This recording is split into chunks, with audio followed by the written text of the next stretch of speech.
You are achieving things your parents and grandparents never could imagine for themselves. You are the answer to a generation of prayers. Now, some of you might be the first in your family to graduate from college. Maybe you did not follow the path that was expected of you, and you probably questioned everything about your decision. But know that stepping out is the best thing you can do for self-discovery.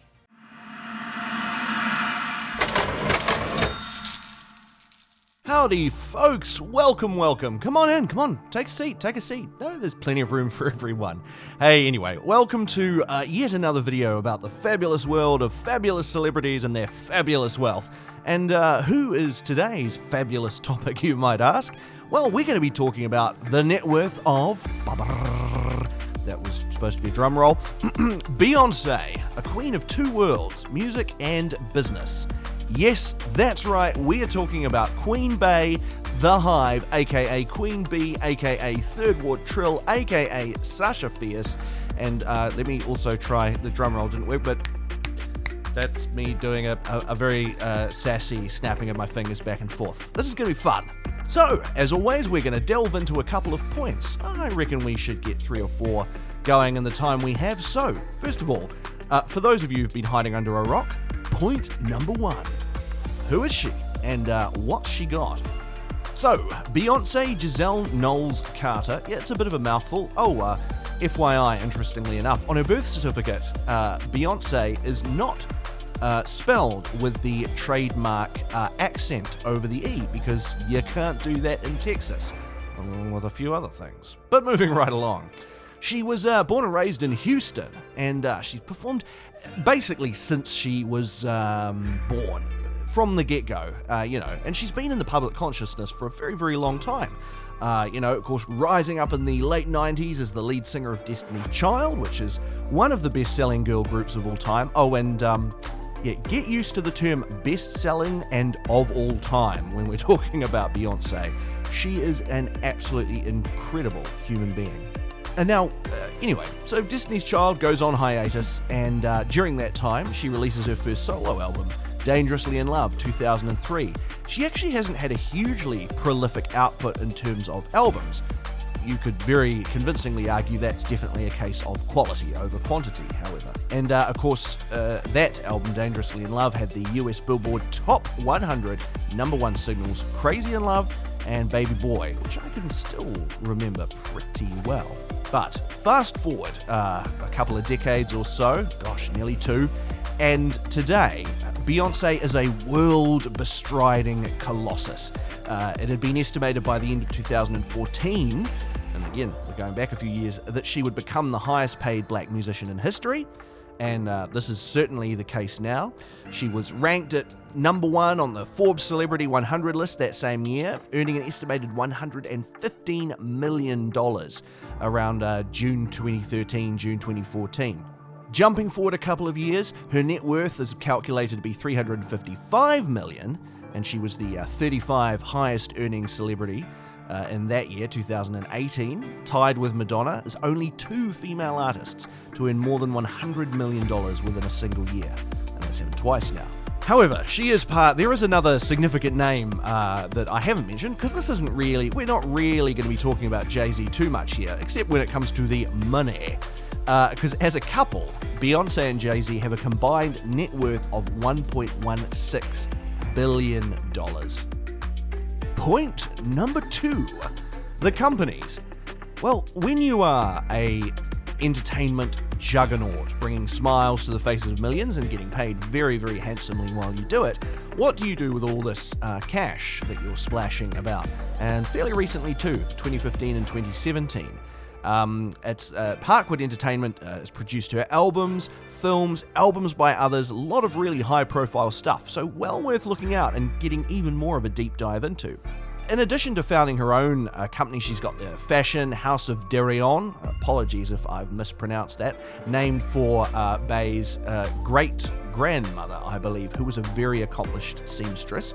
And she's also got incredible deals with, pretty much all the fashion. Just all the fashion. all the clothes, all the perfumes.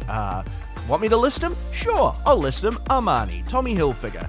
She's the co-owner of Tidal, of course, the revolutionary artist-owned streaming service with her husband. And Tiffany, Peloton, rah. It goes on. And she is such a mover and shaker in this industry. And last year, when she hinted and eventually declared that she was going into partnership with Adidas, the shares of that company rose 1.3%. just because of the announcement that they were getting on board with Beyonce Knowles. Point number 3. It's not all just about money making money, which makes more money and raking in the dough, but she's also, like everything she does, incredibly accomplished at the art, and it is an art, I will say, of philanthropy. For example, in April 2020, Beyonce donated $6 million to the National Alliance in Mental Health, UCLA and local community-based organizations. This was in order to provide mental health and personal wellness services to essential workers during the COVID-19 pandemic. And frankly, we could do with a lot more wealthy people, helping out instead of helping themselves during this incredibly trying time. Not pointing fingers at anyone in particular. Bey Good, another one of her organizations, also teamed up with local organizations to help provide resources to communities of color, including food, water, cleaning supplies, medicines, and face masks as well. And then, to top that off, in December of last year, she also donated $500,000 to help alleviate the housing crisis in the US caused by the cessation of the eviction moratorium. COVID's not enough. There's a whole heap of other issues that are just piling on. And, while it's never the perfect solution for people to step in and give out of their own pockets, I'm extraordinarily thankful that we have people like Beyonce who are willing to do something. Yeah, so she gave $105,000 grants to individuals and families facing foreclosures and evictions. An interesting little tidbit of trivia, she often is still guided by her heart as well. In 2009, when she starred in the film produced by her company, incidentally, Cadillac Records, she learned about Phoenix House, which is a non-profit drug and alcohol rehabilitation organization. On hearing about the amazing work that they were doing with incredibly unfortunate people, shall we say, she donated her full $4 million salary from the film to the organization, and in fact has also partnered with Phoenix House to provide programs for the people who reside there.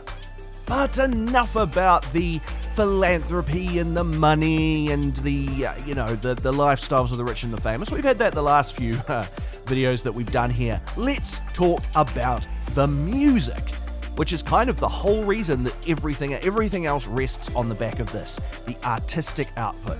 Well, not wanting to get any copyright strikes here, so I'm not going to hum or sing along or play anything in the background.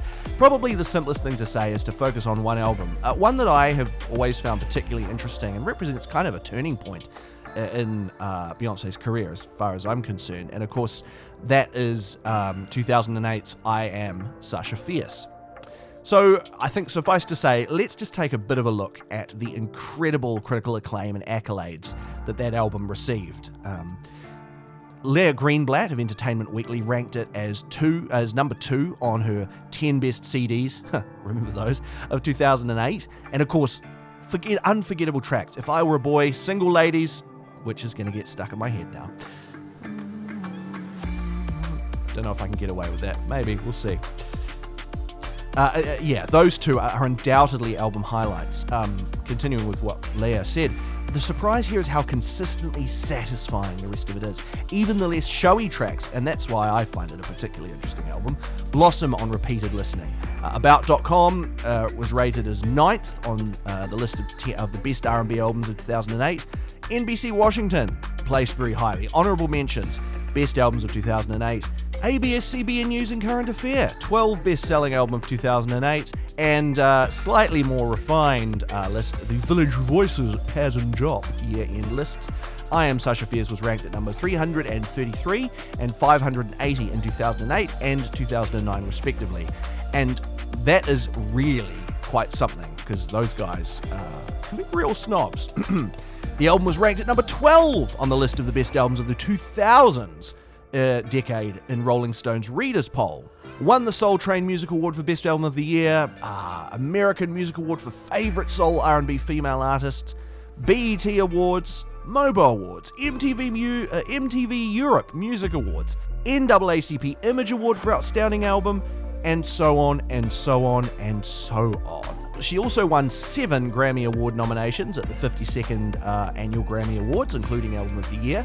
And of those 7 nominations, she won a record-setting 6 out of those 7. And, just to top it off, an award for her rendition of the classic Etta James song, At Last, from the Cadillac Records album soundtrack. So, there you have it. Honestly, we could spend much, much longer talking about Beyonce.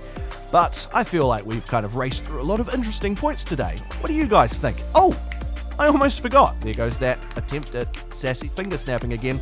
The whole title of the thing, net worth. It's $500 million, by the way. Anyway, so hope you enjoyed this video. Gosh, it's gone quickly. As always, like, subscribe, share this around, spread it around. If you happen to know someone that hasn't heard of Beyonce, and wow, that is quite something. You never know though. Flick this their way. See if this helps in educating them a wee bit. And also, a couple of questions for you guys to ponder before we drop the next exciting topic. Do you agree with the proposition from the track Single Ladies that if you liked it, then you should have put a ring on it? True or false? Discuss. And secondly, which is your favourite Beyonce album? I've kind of made the case for mine. I'm sure you guys can make an even better case for yours. As always, take care, be safe, have fun. See you all next time. Bye-bye for now.